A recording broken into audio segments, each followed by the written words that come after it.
had a good time at the alfalfa dinner. We did well. I hope we did well, but it was very good. Tremendous people. So what's up? Sir, could you give us an update on where your thinking is right now with Iran? If you have made a final decision on what you want to do? I mean, I certainly can't tell you that, but we do have very big, powerful ships heading in that direction, as you know. I can't tell you, Okay. but I hope they negotiate something that's acceptable. Saudi Arabia's defense minister reportedly said that if the U.S. backs off the strike, that will only embolden Iran. What's your reaction to that, sir? Some people think that, some people don't. You could make a negotiated deal that would be satisfactory with no nuclear weapons. They should do that, but I don't know that they will. But they are talking to us, seriously talking to us.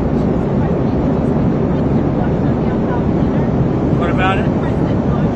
I did. Well, I met with Jeb Bush.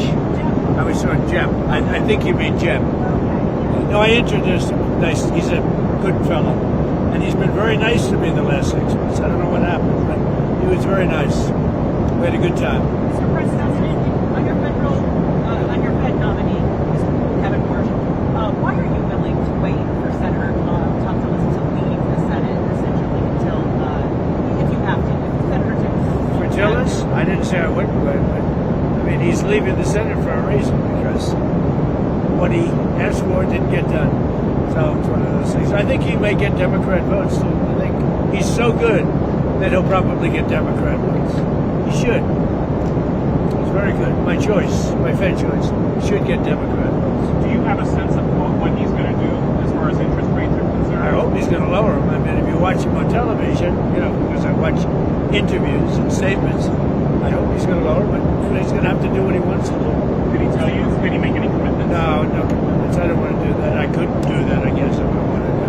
I didn't. I based it on quality. I mean, he's a very high quality person. He should have no trouble getting through.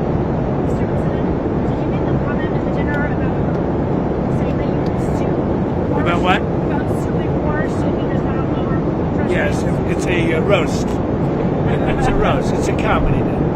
So is it And I said, of course, it was all comedy. And of course, there is you're suing the IRS. Can you talk a little bit about what it's like to be on both sides of a lawsuit? It's very interesting. I have another one where I've virtually won the Mar-a-Lago break-in suit, and I have to work out some kind of a settlement. I'm supposed to work out a settlement with myself because when the FBI broke in, we sued.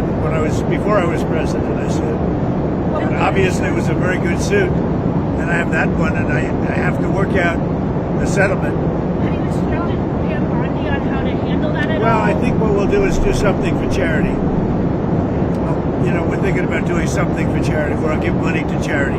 We could make it a substantial amount. Nobody would care because it's going to go to numerous, very good charities. Sir, you guys have the truth today about Minneapolis and how you might not see federal authorities intervene. You asked the What? Secretary not to send in DHS in Democratic states. No, I let them ask us if they want help. They're always complaining. If you go in, they complain. They complain no matter what. We brought crime to the lowest point in the history of our country. 125 years, 1900. Think of it. Year. Think of that. 1900. Can you imagine? We have the lowest crime in the history of our country, despite the fact that our country was riddled with a lot of bad people from the Biden open border. But we've taken a lot of them out. We're at the lowest point in history. We have the least number of murders in the recorded history of our country. That's incredible. But honestly, the crime-ridden cities are all Democrat-run cities. And if they want help, they have to ask for it. Because if we go in, all they do is complain. But if they want help, they can ask for it. And they're going to need help.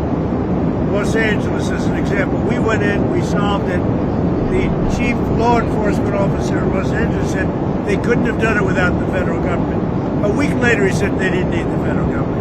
So we don't want that. If they want help, they'll ask, but they have to say please.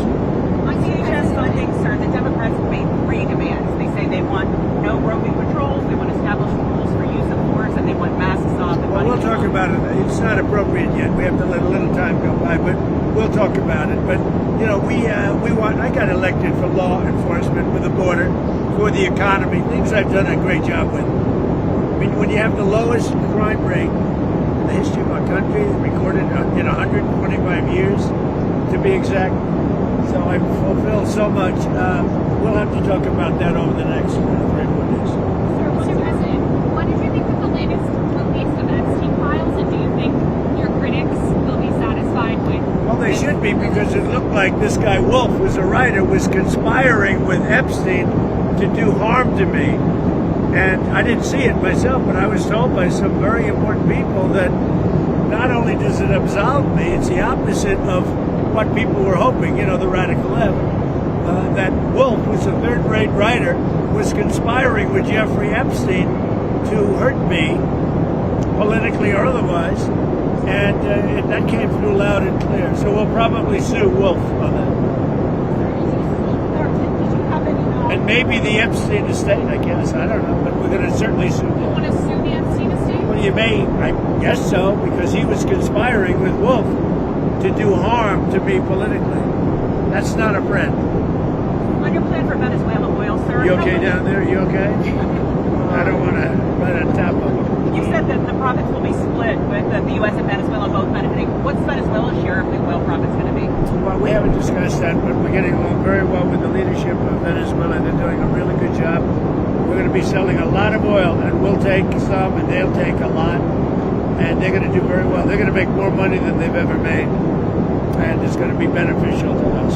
We're going to really, I think Venezuela is really going to turn around. You know, I opened up the airspace over Venezuela, so that now people from Venezuela came from Venezuela here. They're going to be able to go back for the first time, go back to Venezuela and stay perhaps, or go back and see their relatives, go for a short period of time. Sir, do you think China's going to get their money back for all the money they lent to Venezuela for I don't oil? know. I don't know anything about that, but I'll tell you what, China is welcome to come in and would make a great deal in oil. You know, we welcome China. We've already made a deal. India's coming in, and they're going to be buying Venezuelan oil as opposed to buying it from Iran. So we've already made that deal, the concept of the deal. But China is welcome to come in and buy oil. On Venezuela, do you think that Machado should be able to return to Venezuela? I'd love to be able to do something with it, and maybe putting the sides together, doing something. I think she's a very fine person. Do you think she'll But I think I have to say at the same time, the current leadership is doing a very good job. Did you have any knowledge of the arrest of Don Lemon before it happened? Did you have any conversation? No, I don't know anything about the Don Lemon thing, but he's a sleazebag. Everyone's known that. He's a washed-up. Probably, from his standpoint, the best thing that could happen to him. He's getting, you know, he had no viewers. He was a failure. He was a failed host, and now he's in the news. I didn't know anything about it. So what's your response to Claudia Sheinbaum's warning that the embargo or the restriction on Cuban oil to Cuba could cause a humanitarian crisis there? Well, it doesn't have to be humanitarian crisis. I think they probably would come to us and want to make a deal. So Cuba would be free again. They'll come to us, they'll make a deal, but Cuba really they've got a problem. You know, they have a problem. I know so many people from Cuba, but we have a lot of people in the United States right now that would love to go back to Cuba, and we'd like to work that out. What do you want to see from Cuba? I mean, what do you need to see to make that We'll kind work of a deal? deal. I think we're going to work a deal with Cuba. I think, you know, we'll be kind. We have a situation that's very bad for Cuba. They have no money. They have no oil. Venezuela, they live off Venezuelan money and oil, and none of that's coming now. And then the president of Mexico, President Sheinbaum, was very good. And I said, look, we don't want you sending oil there. And she's not sending oil. Mr. President, on your plans for Washington, D.C., sir, the Washington Post reported that you're considering an arch that's 250 feet high. Can you talk a little bit about that and address Yeah. critics who say that might be a little bit too large for the space? We're considering an arc. It's like the Arc de Triomphe in Paris. So for 200 years they've wanted to build an arc. There are 57 cities throughout the world that have them. We're the only major city, Washington, D.C., that does it. The circle prior to the bridge, the Arlington Bridge, has been waiting for hundreds of years to have this done. In fact, there are 4 Eagles that got built. But it was interrupted by a thing called the Civil War. And so it never got built. Then they almost built something in 1902, but it never happened. So we have an unbelievable arc that I think will be the most beautiful in the world being built there. It's going to be built there. It's 250 feet. I don't know what the height is. It's just appropriate for the site. We're setting up a committee, and the committee's going to be going over it, but it'll be substantial. I'd like it to be the biggest one of all. We're the biggest, most powerful nation. I'd like it to be the biggest one. And to all of this charity. It's a very exciting job, actually. They've been waiting for many years, just like the ballroom. For 150 years, they've wanted a ballroom. Now we're going to put up the most beautiful ballroom anywhere in the world, as far as I'm concerned. And I could have built a much bigger one. I didn't want to do that. I wanted to be in keeping with. I didn't want it to be taller than the White House, etc. So I wanted it to be in keeping. But it's a really beautiful building, done by some of the best architects in the world. The ballroom, likewise the Ark. I think it's going to be great. We're just setting up a committee now for the Ark. Could the money from the lawsuit that you may settle with yourself go towards paying for that arch or for the Well, we hadn't thought of it, but we're going to probably, it's sort of a strange position because I have a lawsuit, like the break-in of Mar-a-Lago, and I pay myself. That somehow will never look good. So what I had, and other people, a lot of outside people said, what a great idea. Because nobody cares how much if it goes to good charities. So you settle by giving charities a lot of money. And I think we're going to do something like that. We're looking to do something like Will that. charity be to pay for the ballroom and for the arch? No, I don't think either of those two. I'm talking about American Cancer Society. A lot of I think they should be probably established charities. On a answer, you had I would say established and respected charities. on a answer, you had threatened those secondary tariffs on countries doing business with Iran. We haven't seen those yet. What are you holding off on?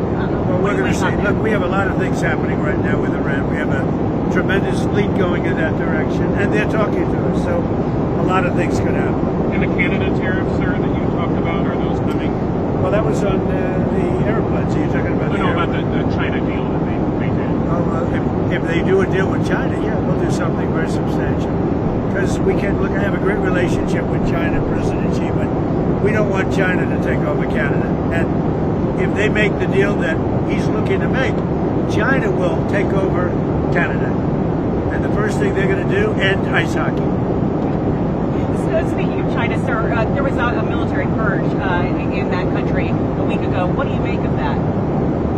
Well, as far as you're talking about China? Yeah, As far as I'm concerned, there's one boss in China. That's President Xi. That's the person I'm dealing with. are there any concerns about stability or No, with regard I to think Taiwan? I think President Xi is the boss. I watch it very closely, and he's highly respected in China. He's the boss. Can I come back to Cuba for 1 second? Who exactly are you negotiating with on the island? Who's the government representative are you speaking with? Where? In Cuba. Who are you speaking with? We're starting to talk to Cuba. Yeah, we're starting. Can you tell us who it Look, is? they need help on a humanitarian basis, and we're starting to talk to Cuba. Don't forget, a lot of people that live in our country are treated very badly by Cuba, and we want them to be. They all voted for me, and we want them to be treated well. We'd like to be able to have them go back to home to their country, which they haven't seen their family, their country for many, many decades. So we'll work that. I'll be able to work that out. Yes. Do you have any update on what's happening with Greenland negotiations? Have you been in contact with Presidents Macron, Starmer, some of those European Are leaders? you talking about on Greenland? Yes. On Greenland? Yeah. We have started a negotiation, and I think it's pretty well agreed to. I mean, they want us to do it. I think it's going to be a good deal for everybody. A very important deal. Actually, from a national security point of view, very, very important deal. I think we're going to make a deal there. Mr. President, back to your post on ICE protests, what did you mean when you said people will suffer an equal or greater consequence? If they do anything bad to our people, they will have to suffer. I'm sorry. If they start spitting in people's faces, punching our people, punching our soldiers, our patriots. They will get taken care of in at least an equal way. They're not going to do that like, you see it, the way they treat our people. And I said, you're allowed, if somebody does that, you can do something back. You're not going to stand there and take it. If somebody spits in your face, that will not be a pleasant thing for the person that spits. We're not letting people spit in our soldiers' face as they stand at attention, and they're not allowed to do anything. If they throw bricks at a car, at one of our vehicles, and are very expensive vehicles, they're going to be met with very, very serious force. Sir, do you think it's good having lots of cameras on these kinds of incidents between law enforcement and the people? I think it would help law enforcement, but I'd have to talk to them. I'm going to be talking to them tomorrow. Actually, I think it would help law enforcement. That works both ways. But I think overall, I think it's 80% in favor of law enforcement. Who are you talking to tomorrow on law enforcement? A lot of people. Well, I'm speaking to Christy, I'm speaking to Tom Logan, a lot of people. We have it in good shape. And, Minnesota crime is way down because of what we've done. We've taken out thousands of criminals. What we want in Minnesota, we want them to open their jails and give us their criminals, and we're gone. That's all we want. And they're going to have to do it. How are you feeling about Secretary Noakes handling the matters in the last Well, week? she's did great. I mean, we have a closed border. We've taken out thousands and thousands of killers and murderers and everything else, removed them from our country by the tens of thousands, and we have the crime rate that's the lowest in history. I didn't do the crime rate stats. It just came out yesterday that we have the lowest crime rate in the history of our country. So how's she doing? I think she's doing well, and she's a good person. She works hard. Tom Holman is a star. He's incredible. I mean, the guy's incredible. He's got an unbelievable, he's tough, and yet everybody likes him, both sides. So he's been great. But he said to me just tonight, he said, look, they've got to open up their prisons and give us their criminals and their murderers and their drug lords, and we'll take care of them. And that's why crime is down in Minnesota, not because of anything they did, it's because of what we did. Same thing in Chicago. We have crime down in Chicago, and most people don't even know we're there, but we're there doing a good job. We have crime down all over the nation. Thank you very much, everybody. Thank you, sir. That's a very dangerous shot he's got. It's tight quarters. That's the worst. That's got to be the worst shot on the. I don't know. It's That's all right. Have a good time. Thank you, sir. Thank you, sir.